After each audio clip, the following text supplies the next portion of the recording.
बिहार के मांसाहारी लड्डुओं का सच क्या है? क्या 25 लाख हिंदुओं ने खाया बीफ वाला लड्डू? आस्था से खिलवाड़ करने वाले गुनहगार कौन? धर्म ज्ञान पर अश्विनी उपाध्याय की बड़ी बात। हिंदुस्तान में जहां 80% हिंदू रहते हैं, वहां हिंदुओं के पवित्र स्थल, पूजा स्थल, मंदिरों में पेशाब करने की खबर कई बार आ चुकी है, थूकने की खबर कई बार आ चुकी है, लैट्रिन करने की खबर कई बार आ चुकी है, मूर्तियों को तोड़ने की खबर कई बार आ चुकी है, साधुओं को पीटने की खबर कई बार आ चुकी है, साधुओं को जिंदा जलाने की खबर कई बार आ चुकी है। स्वामी लक्ष्मणानंद जी से स्वामी श्रद्धानंद जी तक, पालघर में संतों तक हजारों साधुओं की हत्या हो चुकी है। और अब जो सबसे बड़ी खबर आ रही है कि भारत के सबसे बड़े मंदिर, जहां सबसे ज्यादा भक्त जाते हैं दर्शन करने के लिए, तिरुपति बालाजी मंदिर, वहां पे जो लड्डू बांटा जाता है, जो लड्डू दिया जाता है भक्तों को, उसमें गाय की चर्बी है, सूअर की चर्बी है, मछली की चर्बी है। पूरी तरीके से मांसाहारी लड्डू भक्तों को दिया गया है। वहां जैन भी जाते हैं जो लहसुन प्याज भी नहीं खाते, उनको भी सोचिए लड्डू मिल रहा है, मांसाहारी लड्डू। और उसके बाद भी शांति है। मीडिया वाले चर्चा कर लिए, खत्म। एंकर अपना काम कर लिए, खत्म। जो लोग पैनल में आए वो भी अपनी बात कह के खत्म। किसी ने ये नहीं बताया कि भैया इतना हो क्या रहा है, आगे दोबारा चर्बी न मिलाया जाए उसका समाधान क्या है, ये जो चर्बी क्यों मिलाया गया, इसका मूल कारण क्या है, अस्थायी समाधान क्या, इस पर कहीं चर्चा नहीं। दिन भर की डिबेट हो गई और बात खत्म हो गई। मैं आपसे पूछता हूं, अगर किसी मजार, दरगाह या मस्जिद में जो हलवा बंटता है, जो सेवैयां बंटती हैं, या जो और भी खान पान की चीजें बंटती हैं, अगर उसमें सूअर की चर्बी मिलाई गई होती तो क्या भारत में इतनी शांति होती? क्या नहीं होती। भारत में आज शांति है। और कोई 1-2 किलो लड्डू नहीं, 1-2 पैकेट लड्डू नहीं, 15,000 किलो घी आया है जिसमें जानवरों की चर्बी है। 15,000 किलो घी से लगभग 50,000 किलो लड्डू बनेगा। 50,000 किलो लड्डू से लगभग 5 लाख पैकेट बनेगा। 5 लाख पैकेट बना तो 5 लाख परिवारों में गया। एक परिवार में अगर आप 5 आदमी मान के चलिए तो यानी 25 लाख लोगों ने यह लड्डू खाया, और उसके बाद भी शांति है। जानते हैं क्यों शांति है? क्योंकि हिंदुस्तान में हिंदू बहुसंख्यक है। हिंदू हंगामा नहीं करता, हिंदू मारकाट नहीं करता, हिंदू सड़क पे जल्दी नहीं उतरता। और उसी का फायदा उठाया इस मंदिर के ट्रस्टियों ने, मंदिर के जो इसमें काम धाम कर रहे थे, और उन्होंने बड़े आराम से चर्बी मिला हुआ मांसाहारी लड्डू बनवा दिया और सब लोगों को बंटवा दिया। खेल यह हुआ है कि जो असली घी होता है, शुद्ध घी होता है, वो लगभग वहां पे जो टेंडर है वो 1,500 किलो का हिसाब से टेंडर है, लेकिन जो घी सप्लाई हुआ है वो 300 रुपए किलो का हुआ है। अब स्वाभाविक सी बात, अगर 300 रुपए किलो का घी आएगा तो उसमें चर्बी होगी, जानवरों की चर्बी होगी, भैंस की चर्बी होगी, सांड की चर्बी होगी, गाय की चर्बी होगी, सूअर की चर्बी होगी, जानवरों की चर्बी होगी। जो जानवर मरते हैं उनसे जो चर्बी निकलती है उससे वो घी बना है। 300 रुपए किलो में तो चर्बी वाला घी मिलेगा। तो ये जो पूरा लड्डू खाया पूरे देश में हुआ है, इसका मूल कारण क्या है? भ्रष्टाचार। और भ्रष्टाचार क्यों चल रहा है? क्योंकि आज तक ये तो छोटा भ्रष्टाचार है, ये तो 15,000 किलो का भ्रष्टाचार है। यहां तो 70,000 करोड़ का कॉमनवेल्थ घोटाला हुआ, न किसी घोटालेबाज को फांसी हुई, न किसी घोटालेबाज की 100% संपत्ति जब्त हुई, न किसी घोटालेबाज की नागरिकता खत्म हुई। 1,76,000 करोड़ का 2G घोटाला हो गया, न किसी घोटालेबाज को फांसी हुई, न नागरिकता खत्म हुई, न उसको 100% संपत्ति जब्त हुई। 1,86,000 करोड़ का कोयला घोटाला हो गया, न किसी घोटालेबाज को फांसी हुई, न नागरिकता खत्म हुई, न 100% संपत्ति जब्त हुई। भारत में अगर आप उठा के देखिए तो लगभग 5,000 बड़े घोटाले हुए हैं। उन सारे घोटालों की रकम लगभग 50 लाख करोड़ की है। 50 लाख करोड़ का घोटाला हो चुका है आजादी के बाद से आज तक। और एक भी घोटाले को, चाहे हर्षद मेहता हो, चाहे तेल घोटाला हो, चाहे राशन घोटाला, चावल घोटाला, दाल घोटाला, मसाला घोटाला, अंतरिक्ष घोटाला, नेशनल हेराल्ड घोटाला, दुनिया भर के उसमें बड़े बड़े पॉलिटिशियन फंसे हुए, किसी को कुछ हुआ नहीं। इसीलिए तिरुपति बालाजी मंदिर के जो ट्रस्टी थे उन्होंने लड्डू में खेल कर दिया, और 1,500 किलो, जो 1,500 रुपए 1 किलो वाला घी, 1 किलो घी की जो कीमत 1,500 रुपए होती है, उसकी बजाय उन्होंने 300 रुपए किलो वाला घी यूज कर दिया। और स्वाभाविक सी बात है वो तो मांसाहारी घी होगा। मैं बार बार कहता हूं, सनातन संस्कृति, सनातन धर्म के लिए सबसे बड़ा खतरा है ये घटिया शिक्षा व्यवस्था और घटिया कानून। न शिक्षा में संस्कार है, न कानून का खौफ है। शिक्षा में संस्कार होता तो तिरुपति मंदिर के ट्रस्टी भक्तों के साथ इतना बड़ा धोखा नहीं करते। और मान लीजिए शिक्षा में संस्कार नहीं भी होता, अगर कानून का खौफ होता तो भी नहीं करते।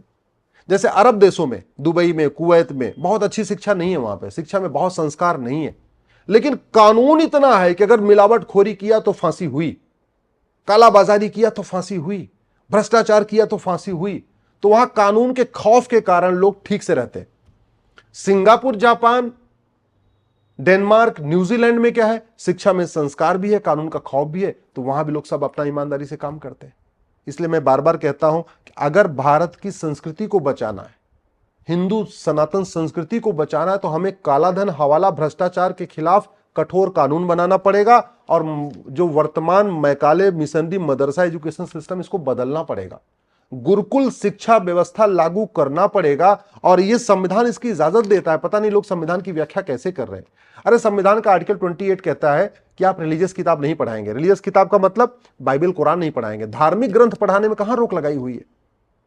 हमारा वेद धार्मिक ग्रंथ है, रिलीजियस किताब नहीं है। हमारी भगवत गीता धार्मिक ग्रंथ है, रिलीजियस किताब नहीं है। हमारे रामायण धार्मिक ग्रंथ है, रिलीजियस किताब नहीं है। हमारे जितने उपनिषद है वो धार्मिक ग्रंथ है, रिलीजियस किताब नहीं है। लेकिन हम रिलीजन को धर्म मान के बैठे हुए हैं। धर्म और रिलीजन को हमने डिफाइन ही नहीं किया, और नतीजा ये हुआ कि हम वैदिक एजुकेशन सिस्टम लागू करने में 10 बार सोच रहे। करना क्या है? ये राइट टू एजुकेशन एक्ट में केवल इक्वल शब्द जोड़ना है, राइट टू इक्वल एजुकेशन। अभी इसकी उम्र जो है 6 से 14 साल है, इसको 6 से 16 साल करना है, यानी 10वीं तक सबके लिए समान। One nation one education board करना है, वन नेशन वन सिलेबस करना है, वन नेशन वन करिकुलम लागू करना है, और सबके लिए वैदिक गुरुकुल शिक्षा व्यवस्था लागू कर दिया जाए। फिर आदमी मंदिर में थूकेगा नहीं, मंदिर में पेशाब नहीं करेगा, मंदिर में लैट्रिन नहीं करेगा, मंदिर की मूर्ति नहीं तोड़ेगा, और जिस तरीके से ये मांसाहारी लड्डू बनाए हैं, मांसाहारी लड्डू नहीं बनाएगा। और दूसरा तरीका है कानून का खौफ। कानून का खौफ तब पैदा होगा जब ये अमेरिका का फेडरल पिनल कोड भारत में लागू हो जाएगा। कानून का खौफ तब पैदा होगा जब कानून कठोर होगा, दंड कठोर होगा, और सजा 3 महीने, 4 महीने, 5 महीने मिलेगी। और सजा तब जल्दी मिलेगी जब नार्को पॉलीग्राफ ब्रेन मैपिंग कानून होगा। भ्रष्टाचार, कालाधन, हवाला तब खत्म होगा जब 100 रुपए से बड़ी नोट बंद होगी। एक चीज अच्छी तरीके से समझ लीजिए, जितनी बड़ी नोट होती है उतना ज्यादा कालाधन, हवाला, भ्रष्टाचार होता है। जितनी बड़ी नोट होती है उतना ज्यादा कालाधन, हवाला, आपका अराजकता होती है। और भ्रष्टाचार के कारण केवल आपका धर्म ही खराब नहीं हुआ। सच्चाई है कि भारत में जितने सनातन के खिलाफ चुनौतियां, उनका भी मूल कारण भ्रष्टाचार है। जैसे घुसपैठ होती है, हमारे लिए बहुत बड़ी चुनौती है। 5.5 करोड़ घुसपैठी आ चुके हैं। कैसे आते हैं? बॉर्डर पे 2000 दिया, अंदर आया, 2-2 हजार रुपए में ration card, Aadhaar, driving licence, voter ID, birth certificate, passport, सब कुछ बनवा लेते हैं। 3000, मतलब 10 से 15 हजार रुपए खर्च करते हैं, पूरा डॉक्यूमेंट बनवा के भारतीय बन जाते हैं। तो मूल कारण क्या है? घुसपैठ का, भ्रष्टाचार। धर्मांतरण यहां कैसे हो रहा है? या तो भारत के अंदर जो ड्रग स्मगलिंग का पैसा है वो धर्मांतरण में खर्च होता है, या बाहर खाड़ी देशों से हवाला के जरिए आता है, या पश्चिम देशों से NGOs को आता है, FCRA के जरिए आता है। तो अगर काला धन, हवाला, भ्रष्टाचार खत्म हो जाए तो धर्मांतरण भी रुक जाएगा। अवैध निर्माण कैसे हो रहा है भारत में? मज़ारें बनती जा रही, दरगाहें बनती जा रही, मदरसे बनते जा रहे हैं, मस्जिदें बनती जा रही, चर्च बनते जा रहे हैं, सड़क के किनारे, हाईवे किनारे। कैसे? वहां के थानेदार को 5 लाख रुपए पहले दे देते। तो ये जो अवैध निर्माण हो रहा है, इसका मूल कारण क्या है? इसका भी भ्रष्टाचार। भारत में जो डेमोग्राफिक इम्बैलेंस हो रहा है, इसका सबसे बड़ा कारण क्या है? भ्रष्टाचार। जो झुग्गियां बनती हैं ऐसे नहीं बनती हैं। जहां झुग्गी बनती है उसके पहले वहां के पार्षद प्रधान को कुछ पैसा दे देते हैं, 2 लाख रुपए, 3 लाख रुपए, जैसा डिपेंड करता है, छोटा शहर है बड़ा शहर है। अगर पूरे देश में, चाहे हिमाचल में अवैध निर्माण हो रहा है, चाहे कश्मीर में अवैध निर्माण होता है, चाहे उत्तराखंड में अवैध निर्माण होता है, जहां जहां अभी हिंदू ज्यादा है वहां पे बहुत बड़े प्लान्ड तरीके से घुसपैठियों को बसाया जा रहा है, अवैध निर्माण किया जा रहा है। क्यों? उसका मूल कारण क्या है? डेमोग्राफी बदलना है। उनको दिखाना है कि भैया हिंदुस्तान अब हिंदुस्तान नहीं है। दिखाना क्या है कि भैया हिंदुस्तान में मंदिर से ज्यादा मस्जिदें हैं और मंदिर से ज्यादा चर्च हैं। ये उनको एस्टेब्लिश करना है। सबसे बढ़िया है जब पूरी दुनिया को आपको दिखाना हो कि भाई हिंदुस्तान कोई हिंदुस्तान नहीं रहा है, हिंदुओं का कोई स्थान नहीं है, क्योंकि यहां तो मंदिर से ज्यादा चर्च हैं, मंदिर से ज्यादा मज़ारें हैं, मंदिर से ज्यादा दरगाहें हैं, मंदिर से ज्यादा मस्जिदें हैं। यहाँ पे गुरुकुल से ज्यादा यहाँ पे मिशनरी स्कूल है, यहाँ गुरुकुल से ज्यादा आपके पास मदरसे हैं। यही स्टेब्लिश करना होता है। कभी मान लो UN में मैटर जाएगा तो यही तो होगा कि ये हिंदुस्तान हिंदुओं का कैसे हो गया। यहाँ तो मंदिरों से ज्यादा मस्जिद, चर्च है, गुरुकुल से ज्यादा मिशनरी स्कूल हैं, गुरुकुल से ज्यादा मदरसे, यही स्टेब्लिश करना है। और इसके लिए फंडिंग कहाँ से होती है? या तो कालाधन से होती है, हवाला के जरिए होती है। भारत के अंदर जो फंडिंग होती है, जो बहुत सारा ड्रग स्मगलिंग से पैसा आता है, उससे फंडिंग होती है। इसलिए मैं कहता हूं, अगर सनातन संस्कृति को बचाना है, सनातन धर्म को बचाना है, तो 2 काम करना पड़ेगा। भ्रष्टाचार रोकना पड़ेगा, जनसंख्या विस्फोट रोकना पड़ेगा। जनसंख्या विस्फोट तब रुकेगा जो हमारे दो ना माने, उसकी नागरिकता खत्म।